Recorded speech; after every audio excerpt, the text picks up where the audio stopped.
Қайырлы күн баршаңызға. Бұл мен сіздермен блини дайындау, яғни осы блинидің ішіне фаршты салып, дастарханға қоюға немесе басқаша тәсілмен дайындауды сіздерге үйретемін. Менің каналыма тіркеліп, лайк, комментарий жазып, пікір білдіре отырыңыздар. Алдымен бос ыдысымызды аламыз. Осы ыдысымызға сүт құямыз, яғни мөлшерімен өздеріңіз қаншалықты блини дайындайсыздар, соған қарай сүт құйып аласыздар. Яғни жарты литр сүт болса жарайды. Менде қолдың сүті болды. Оған мен 2 жұмыртқа, яғни 2 тал жұмыртқаны қостым. Бұған содан кейін азғантай осылай венчиктің көмегімен, яғни жұмыртқамызды араластырып аламыз. Миксермен араластырсаңыздар да болады. Осылай бәрін біркелкі сүтпен араласуы керек жұмыртқамыз. Одан кейін бізге қайнап тұрған ыстық су керек. Қайнап тұрған ыстық суды қостым. Одан кейін аздаған сұйық май қостым, яғни 2 қасық сұйық май қостым. Көп болып кетеді десеңіздер 1 қасық құйсаңыздар да болады. Мен қасықпен осылай 2 қасық сұйық май қостым. Азғантай шым-шым тұз саласыздар. Содан кейін осылай бәрін араластырып аламыз. Біркелкі араласқаннан кейін еліктен өткен ұнымызды сала бастаймыз, яғни аздан салып отырып араластырамыз. Көп болып салып жіберсе, яғни ол өте түйір болып кетуі мүмкін арасында. Сол үшін аздан салып отырып, венчиктің көмегімен араластырамыз.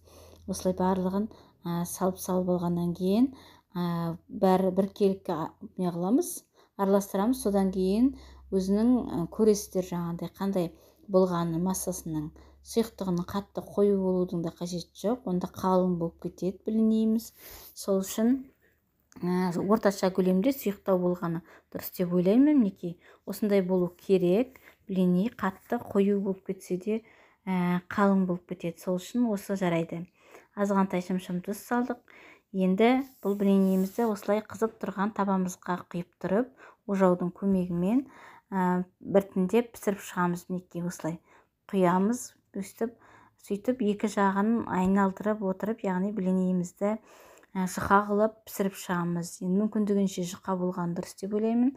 Қазір біз ішіне фарш саламыз. Сол үшін жұқалау болып шыққан дұрыс. Яғни қайнаған су құйсаңыздар өте жұқа, әдемі болып шығады. Арасы тесік-тесік болып, яғни ажурный болып, екінші жағында осылай айналдырып отырып бәрін пісіріп аласыздар.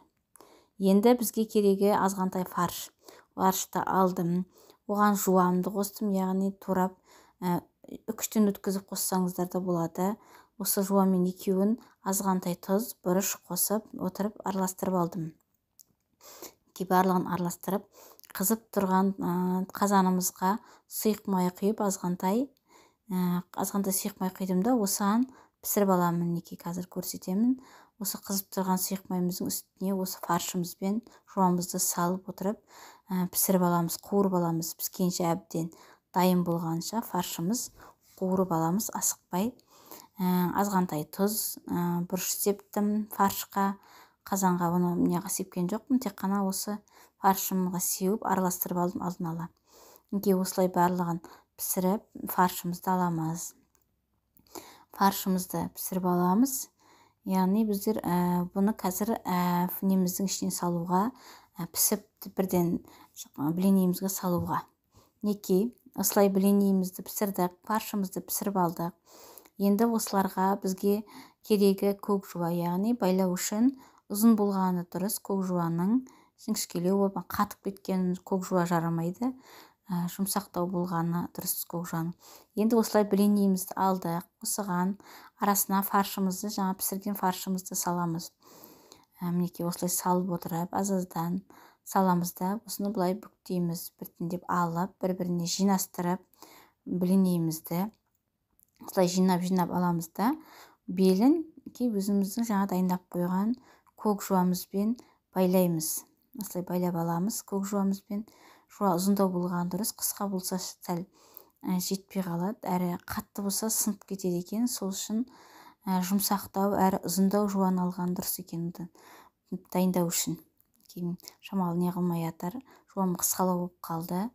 Байлауға ыңғай келмей атыр. Сол үшін ұзындау болған дұрыс. бұны осылай қоя тұрамыз. Енді келесісін аламыз. Келесімізді де тура сондай қылып алып, қолымызға алып, одан кейін ішіне дәл сондай қылып фарш саламыз, яғни ортасына салмасын саламыз. Дұрыс қысқа болып қалған сияқты, ана жуам. Сондықтан басқа ұзындау жуаны алып, жасыл яғни көк жуамызды алып, сонымен байлап қоймасам, сәл нелеу болып қалды. Қысқалау болып қалса, солай өзі байлауға ыңғайсыз болады, келмей қатыр. Осылай байлап қоясыздар.